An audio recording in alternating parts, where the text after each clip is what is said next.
The streets of Hartford, Connecticut. At least 5 gang-related shootings, 1 gang-related homicide. This car was found with 9 bullet holes.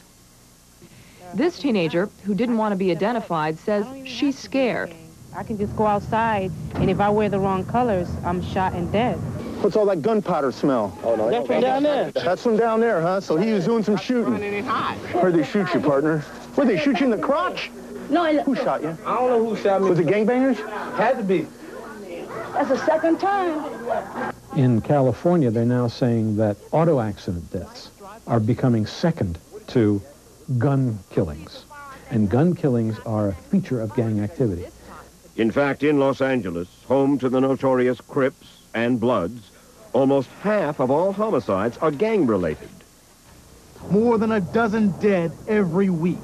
Neighborhood battles about drugs, turf, loyalty among 100,000 Crips and Bloods. To the outside, untrained eye, it looks like just chaos, crazy. But to us, we know how we got to this point. The death of a brother is enough to motivate to kill.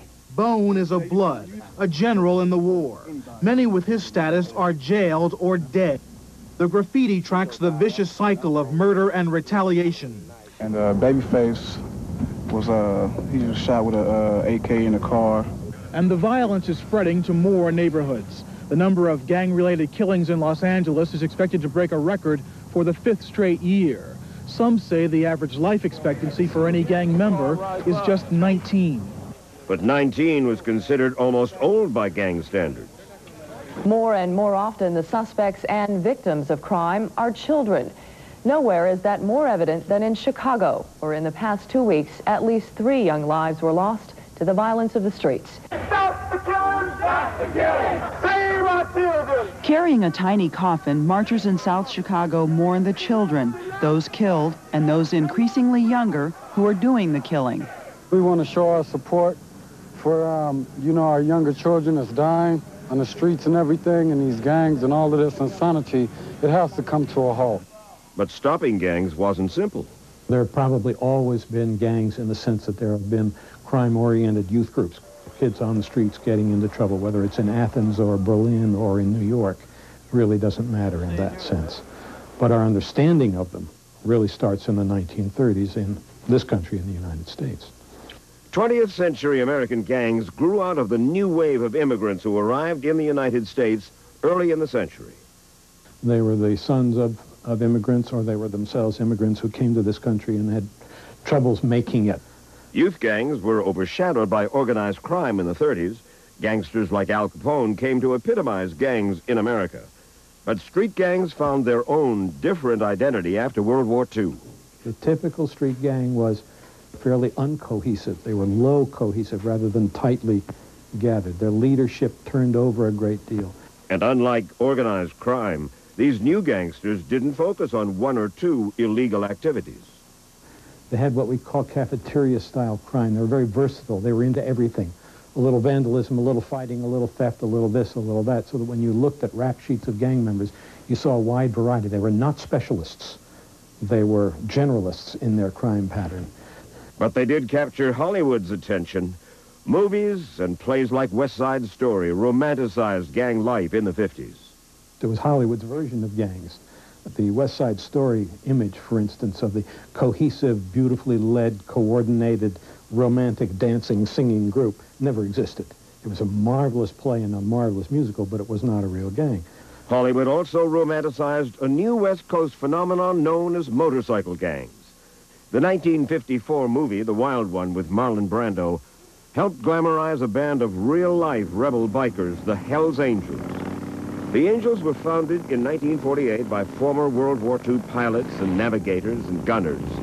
The gang's name was believed to come from the nickname of an airplane called Hells Angels, whose crew wanted only to drink and raise hell.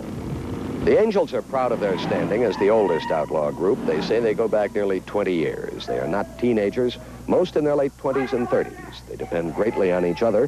Few have jobs. Many of the men live off the relief checks of their girlfriends. Most have criminal records. Repeated arrest, that is. We have identified over 446 of these people with criminal records. And 250 of these are for felony arrests. About 151 of them, I believe, have felony convictions. A number of them, about 85, have been sent to state prisons, and some of them have been sent to our state mental institutions. We don't want the public to be with us. We don't want the law to be with us. Is all we want is to be left alone. We want to go down the highway. Don't bother nobody but ourselves. Be left alone. Donna, how did you happen to get attracted to the kind of fellows that are in the Angel? Well, I don't know. Maybe I like the dirty Levi's. Why do you admire the Angels? Well, I don't know. I idolize them. I adore them. They're my whole life. Their romantic image aside, the Hells Angels were as violent as any street gang. I got a code of honor this way.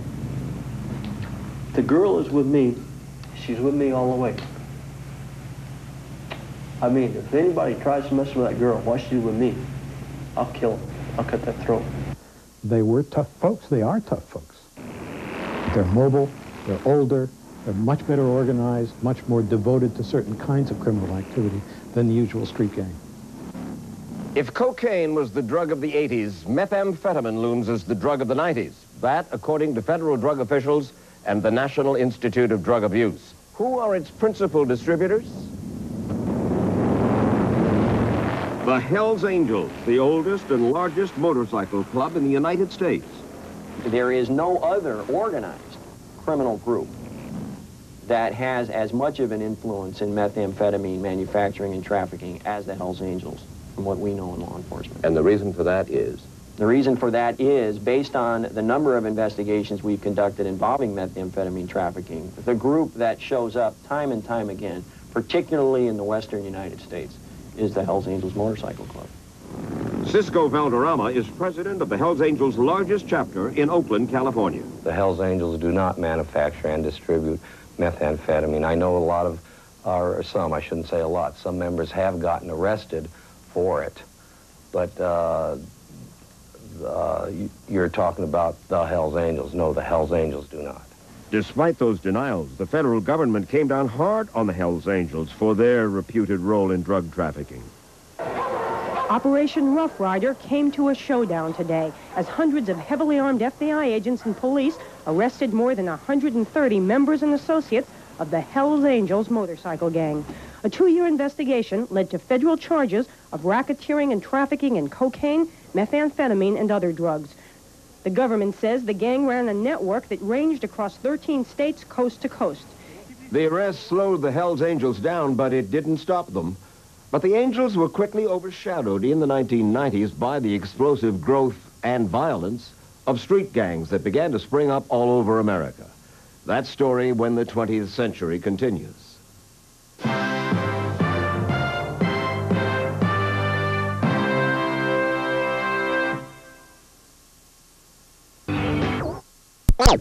By 1990, the number had jumped to 800.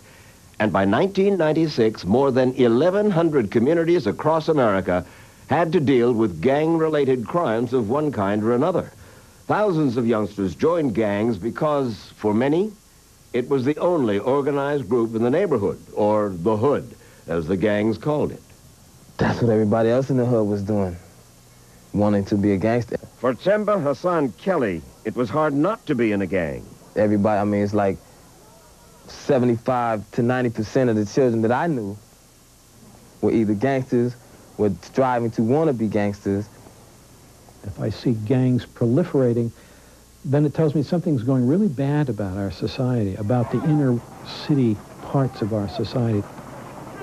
In the late 20th century, the nation's decaying inner cities became fertile breeding grounds for gangs.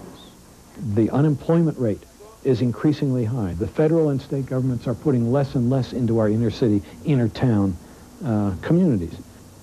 Take Hartford, Connecticut. Known traditionally as the capital of the insurance industry, Hartford became a gang stronghold. Now other agents flourish in Hartford, gang members whose policies are drugs and death.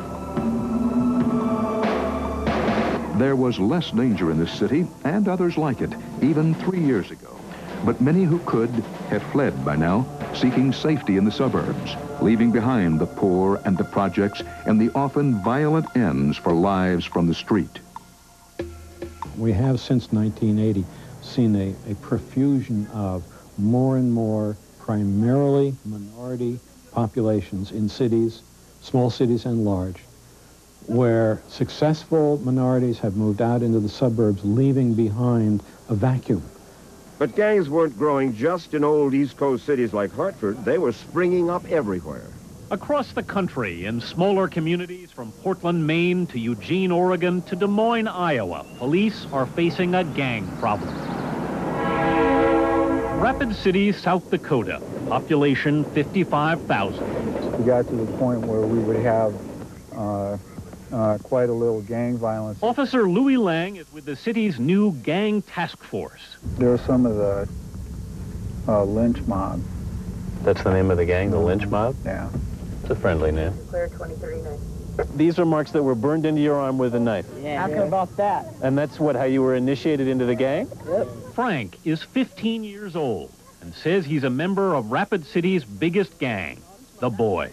This whole block's my turf. This is your turf? Yeah, anybody walks in there I don't like that says anything, I just run over there and knock them out. And the enemy is just across the street. Right over there in the red house, bunch of punks. The lynch mob. Sunnyside, Washington. Population, 11,000 people. Many of them farm workers. By day, Sunnyside is as peaceful as its name. But when the sun goes down... What's up for hat, Sunnyside?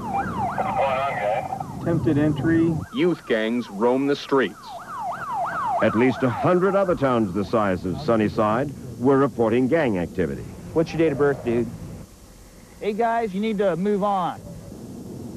We had the dubious honor of having the highest juvenile arrest rate in the state, and almost the majority of our time was dealt with juveniles.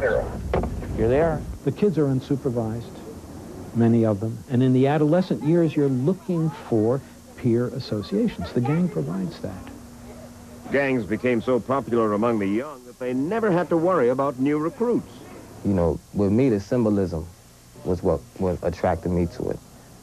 That was the first and foremost thing. The second thing was being a rebellious youth. Next thing was acceptance and a belonging. Juan Artiega joined his first gang in the mecca of teenage gangsters, Compton, California. Now in Washington State, the 14-year-old considered himself a veteran. Why do kids join gangs at this school? Because they think that's their family right now. If they don't have both parents together, then that's what the gang tries to show them, is the love and affection that they don't have in their house. What'd your mother do? Well, she's in prison right now. Your mother's in prison. What'd she do? Well, she was selling drugs. 13-year-old Danny Lopez is a schoolmate of Juan Artiega and a prime target for gang recruitment. Are you lonely? Yeah. Sometimes there's anger inside me. It's hard. What do they say to you when you say, I don't want to join? They're just like, you join and we'll be your family and all this stuff. We'll be your best friends. You got problems, we'll solve them for you. The gang gave me love, or at least love that I didn't feel that I was getting it at home. Power, a feeling of acceptance, authority. They get identity, they get belongingness, a sense of something to belong to. They get status as gang members that they can't have in any other way, or they feel they can't have in any other way. It's about ego, you know, building our egos, being accepted, being recognized, reaching out for something, you know, not really having too many options to reach out to in the neighborhood. These gangsters were usually boys and men, ranging in age from 11 to 30. 85% were black and Hispanic. About 10% were white. Society hasn't let them in the same way that it has some of the rest of us. So when I'm locked out of America, I'm locked out of churches, schools, and home, I go to my homeboys, because these are the only people that will take me in. I find love with my homeboys. I even find discipline with my homeboys, because when I'm hungry, one of my homeboys will feed me. And when I die, I know my homeboys will take a collection and bury me. The system doesn't work for us. When one of our people dies, police don't give a damn, you know. They make a report, scoop the body up, and he's gone to the morgue. They're like, yeah, one less nigga off the street. While the majority of gangs were black and Hispanic, there were as many different gangs as different races or ethnic groups in any city or town. We're Irish, you know, Irish, so we wanted an Irish gang, so we could stick up for each other like brothers.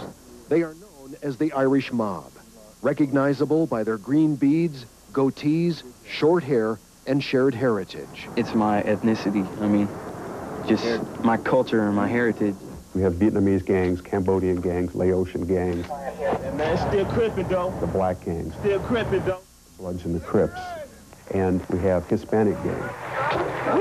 We have skinheads. By the way of the future.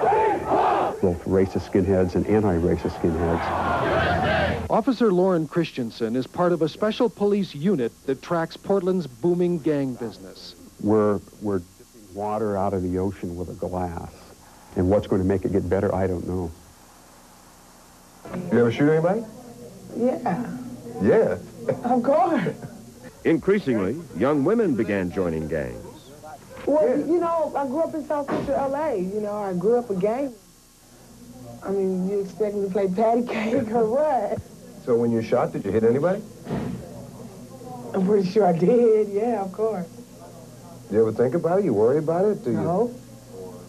Because I look at it like this. It was him or me, and I'm here to tell the story. Kim Watson's story is a litany of alarming numbers. 5 deuce. 5.2? My neighborhood. A gang member since age 12. A dozen arrests. And now, at age 24, she has 4 children. Wheeler Jr. He's my firstborn. And a 10-year sentence in prison. As many as 1 in 3 gang members were females, and sometimes they were just as frightening as their male counterparts. If you needed a gun, you can get one. Yeah. You shot someone? That's what they said. Several times, that's what they said. Were they right? I don't know.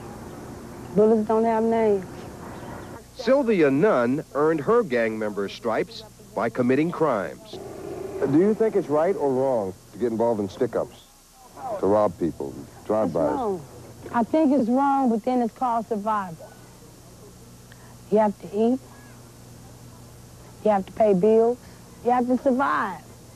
So when you used to get used to pulling a trigger on somebody, it's not hard to pick up a gun and just shoot. You know, it's not hard after a while. It becomes easy, common,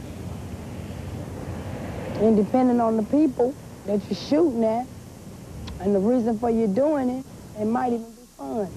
When I got a gun on you, anything I tell you to do, you're going to do it. Anything, you're going to do it. It's like, I'm running everything. I'm running this show. Shut up, sit down. Shut up, turn around. You know, it's fun in a way, and it's funny. That's funny, Kim? Come on. Yeah, because I've actually had guys piss on themselves. It's fun. It's just, I don't know. You know, it's a rush. It's the excitement of just being in charge, and then you're scared because, God, what if the cops come? And it's like you're gambling with, you know, it's fun. It's exciting. It's exciting. And once in a gang, members didn't tend to leave as they grew older. The upper age range has extended, in traditional gangs in particular, has extended into the 20s, the 30s. There are even examples of 40-year-olds, probably because the employment situation doesn't give them something else to do. But also because the gang attachment, like a habit, was not easily broken. You already lost your brother to a gang, and you're in a gang. You've been shot at. But, so why not get out? Just not a choice? Why not get out? I don't want to. You don't want to? No. Why not? Because I don't want to get out. You like it? Yeah. That, despite the fact that gang life was, if nothing else, lethal. Pipe Santana, All that's left of this 24-year-old is his name, graffiti on a wall. There was a gang standoff on this corner in downtown Hartford. Pipe was trying to walk away when he was shot in the back. He was shot dead by someone from the rival gang, the Latin Kings. 300 members of Los Solitos marched at his funeral. The gang buried Pipe and then swore revenge. A gang war followed with nearly 300 shootings and more than 24 murders. With the mortality rate so high among gang members, the question was, why did so many young people keep joining? The powerful attraction of life inside a gang when we return.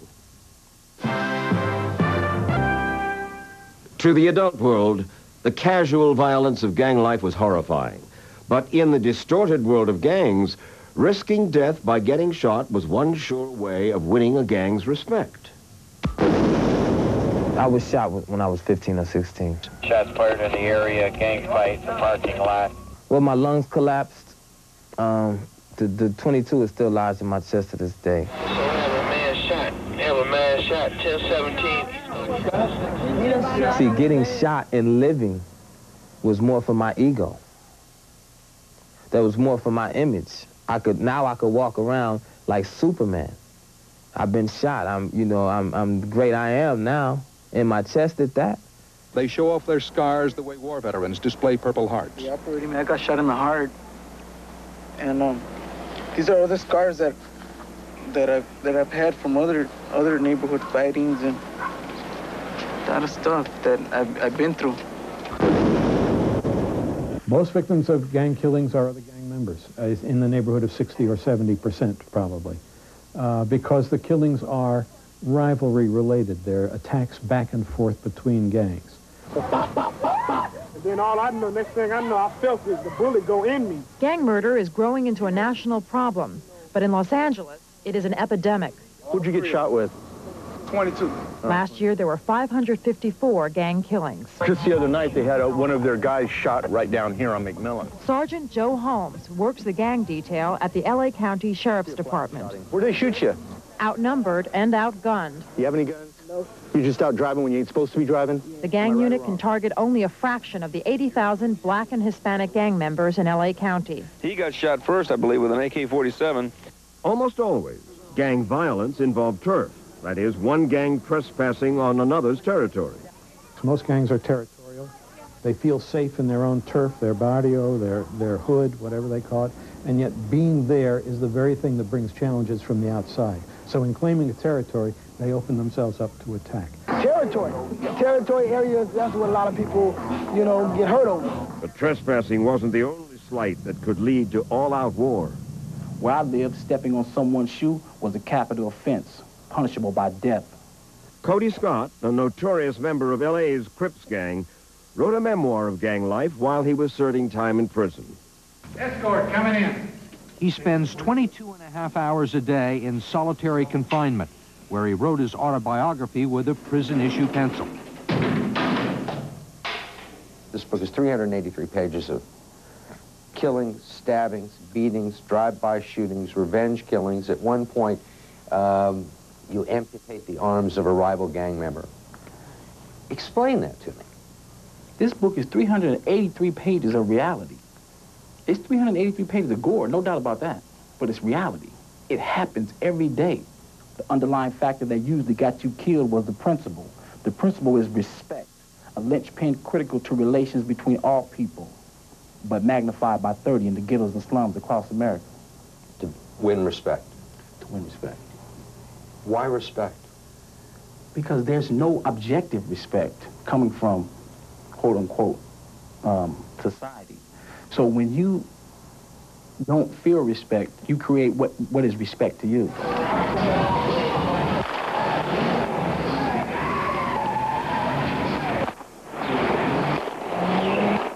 The problem was that gang members created respect most often with guns.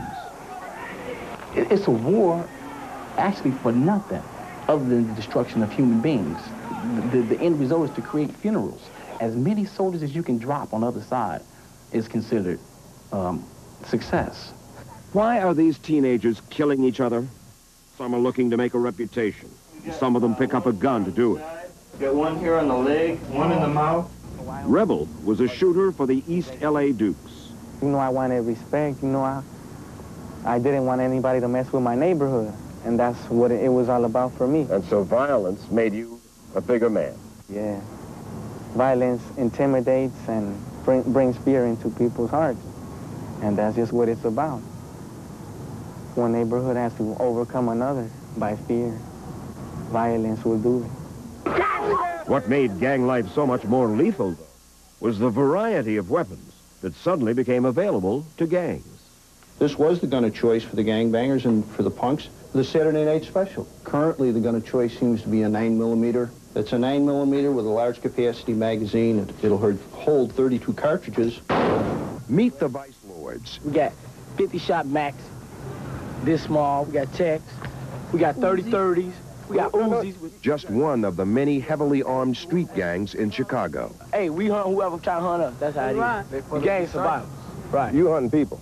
Right. Anybody who try to come through our building. If one of us go down, they going down too. If one of us go down, everybody got to go. Chicago had one of the strictest gun laws in the country, but that didn't begin to slow up the gangs. It's easy to get a gun anytime you want. My whole family own a gun except for me, but I can get a gun anytime I want. You got a gun now? Show it to us. Can you?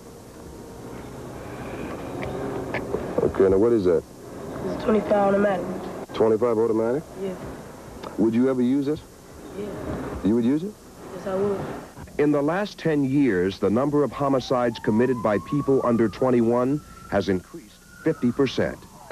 What's going on where people can feel they can go and stop on the street and shoot somebody and shoot them 20, 23 times? I mean, what's going on? He's talking about 14-year-old Isaac Jackson, gunned down this week in a fatal spray of drive-by bullets on a city block where parents won't allow their children near a window. Monday night, I couldn't go to sleep. They kept shooting all night. When I first moved over here, I didn't have to worry about this. Now I got to watch my back and everything. I hate it. This solemn ritual is painfully familiar to Lorna Hawkins, the lonely journey to bury a son. 21-year-old Joe was killed in a drive-by shooting 4 years ago. Today, Hawkins said goodbye to her last son, Gerald, age 20, another innocent victim of gang violence. It hurts so bad.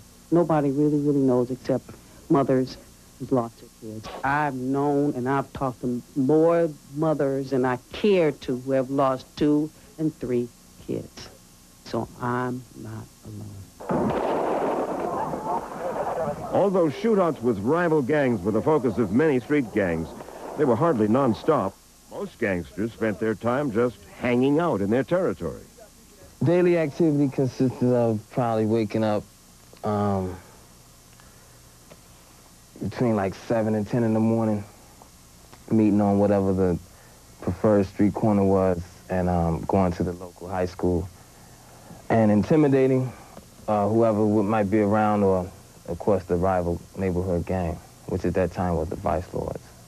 Gangs don't do much. Gang members wander around and wonder what to do. They don't have a lot of things typically to occupy their time. You'll see them out on the street looking for something, looking for action, looking for somebody to talk to, wondering what's going on, saying, hey man, what's happening?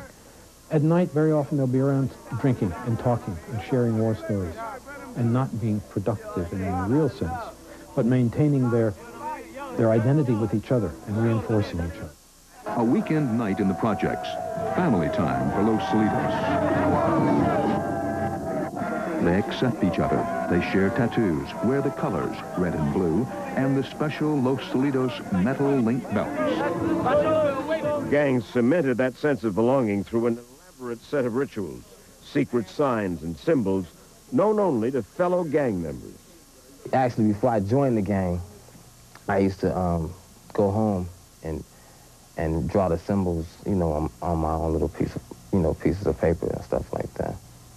Because identity is very important to gang members, they develop symbols for themselves, and those may be tattoos. They may use hand signals. And this symbolizes where we're from. This is what we're all about. You know what I'm saying? This symbolizes our love for one another. This is it right here. They may wear special colors, blue or red or some other colors now developing. The blue color goes with Crips. The red color goes with Bloods. If you see a red bandana, you're probably looking at a Blood. The colors for the High Supreme Gangster Nation were black and blue. The stacking of the two fists was a symbol of the Black Gangster Disciple Nation or High Supreme Gangsters. This was just like a physical affirmation that you remember the gang, you know. You just do this, you stacking them. One of the gang's most important symbols was the tattoo. I was branded, you know, like a cow, you know, I was branded by this brother by the name of Junebug. And the symbolism that he branded me with was a 6-pointed star, also a devil's tail, wings, like the angel's wings. In the Bible, they're like symbolic for strength. And the heart speaks for itself. The heart was like you would go all out. And the name of the gang was, which is right here, which is expressed, SG, Supreme Gangsters. But before the tattoos and the signs and the symbols, most new gang members had to go through a brutal rite of passage, initiation. This steady stream of abuse is called a jumping in. It's the initiation into a Filipino gang in San Diego. The more you get beat, that's the better, because it's like, respect. Yeah. It's what gang members see as a joyful rite of passage. It was just love. I was giving them love. Like when your parents say, I beat you because I love you, that's what it was. Yeah. I'll be the first one to pick them up. You might have a broken leg, a busted head. That's my boy, you know. The usual process is some kind of fighting. It may be one-on-one, it may be 5-on-1. The purpose being to show how brave you are, that you have heart, that you have courage. That's one reason to ask to be initiated, to be jumped in, which is the phrase. But initiations weren't only about getting beat up. It may involve some kind of criminal activity. It may involve going along on certain exploits with gang members in order to show that you've got the stuff. But because violence was so much a part of gang life, initiations sometimes ended tragic. For 4 days, Chicago police searched for 11-year-old Robert Sandifer. Last night, just after midnight, they found him under a Southside viaduct, shot twice in the head. Police say last Sunday the 6th grader was firing on rival gang members as part of an initiation rite when he killed 14-year-old Siobhan Dean, an innocent bystander, and wounded 2 others. With the intense police search, Robert may have become a liability to the very gangs that armed him. Here's a perfect example of someone who apparently, you know, was doing the bidding of people in gangs and finds himself then, because he is expendable, apparently becoming a victim of the gangs himself. Do you get used to death? Do you get used to living with the fact that you could die any day? See, I don't worry about that until you get hit by that bullet. See, like, that's just like when people steal cars. They don't worry about getting caught until they get caught, right? And that's the same when we're shooting at a person. I don't think about getting caught until I get caught. There were some gang members, a few, who reached the point where they wanted to get away from the violence, the danger of gang life.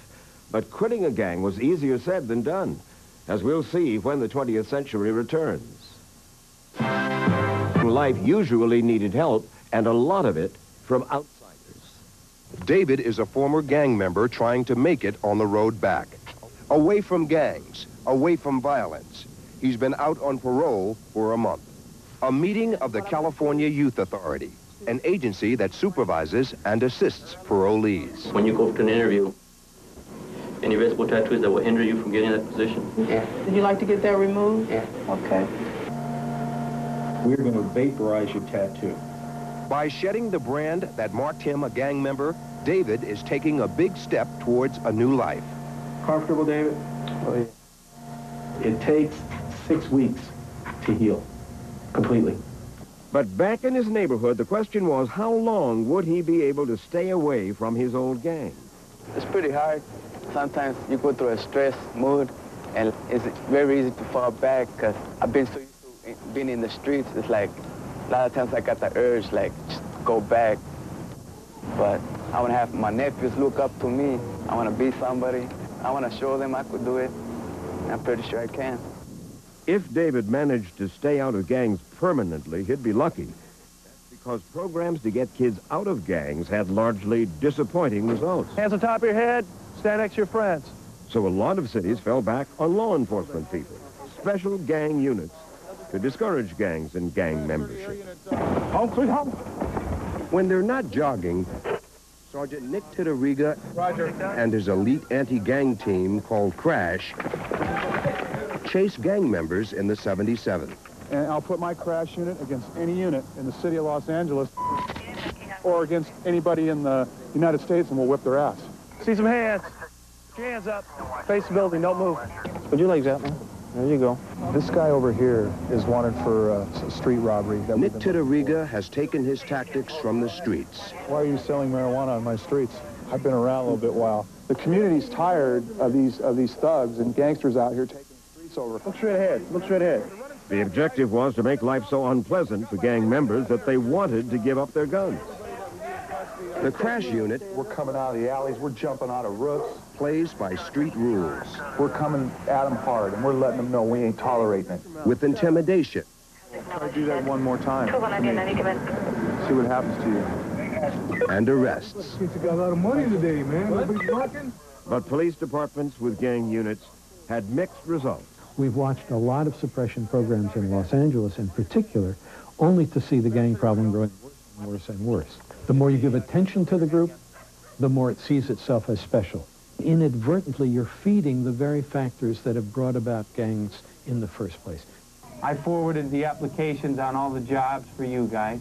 That's why one police sergeant in Hartford, Connecticut decided to try something different. Swing it, swing it, swing it!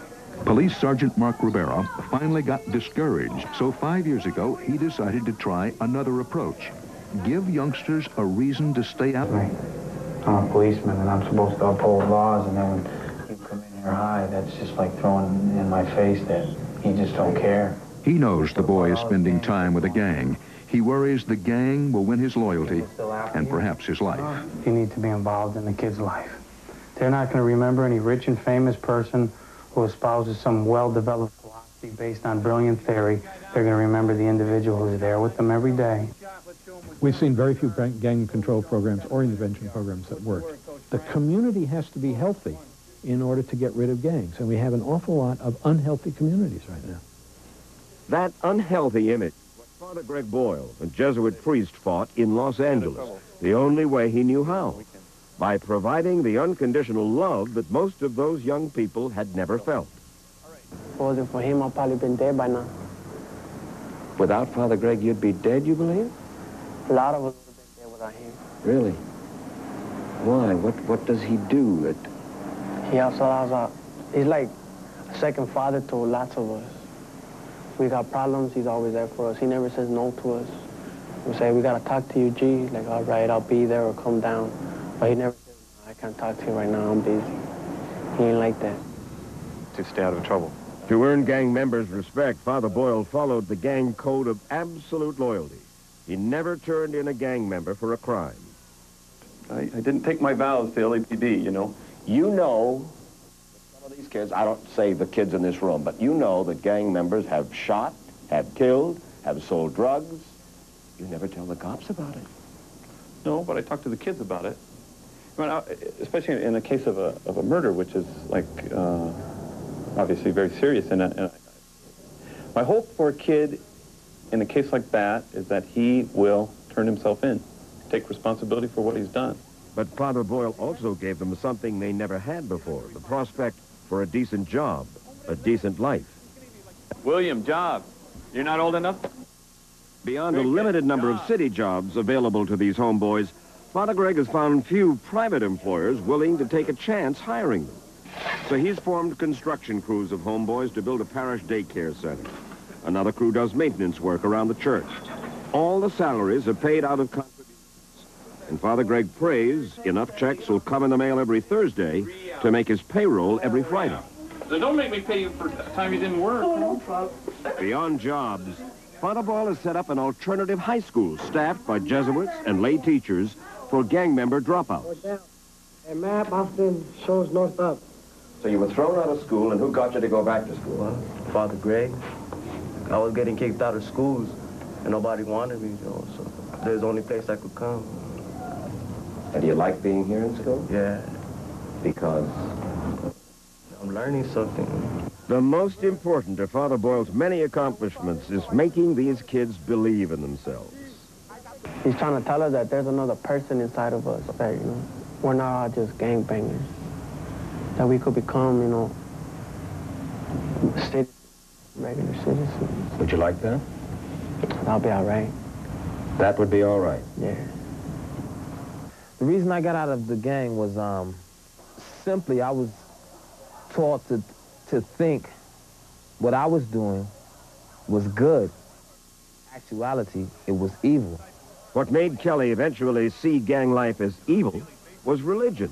I was able to come out of that through the grace of, you know, my higher power or the God of my understanding. So I have hope. In fact, hope for the future is what convinced many young people to leave street gangs. But in many neighborhoods, hope was in short supply. So long as we have marginalized ethnic groups, blacks, Hispanics, Asians, whatever they may be, the gang problem will probably grow. As long as that community remains the way it is or gets worse, gets less organized, then the gang problem is going to be there, and it's going to grow because we're doing nothing to prevent that. Man, we don't want to be out here hanging, banging, and slanging. There's more to us than news, weather, and sports. Again, man, we're human beings that want to go to college, that want to own businesses, that want to work in corporate America. What I want more than anything is for people to know what I know about these kids. And that they are human beings, that they've got a great capacity to love and kid and just be human beings. And if people knew that, they'd do it. They'd give them a chance. Me, I'm a living example that you can come out of it. You can overcome it. You can make it. What was so discouraging about gang life at the end of the 20th century was that for every Temba Hassan Kelly who found his way out of a gang through religion, there were fresh recruits ready to take his place. Some final thoughts when we come back. The last 2 decades of the 20th century grew out of a much larger problem, the rise of a social underclass and America's failure to provide hope to children born into a world of distant family life and grinding poverty. Although there were small successes with programs designed to create a future for some of those children, no one came up with a large-scale program that dealt effectively with the forces of despair and alienation that prompted so many young Americans for their identity and their self-esteem in the world of street gangs. I'm Mike Wallace, and this is the 20th century.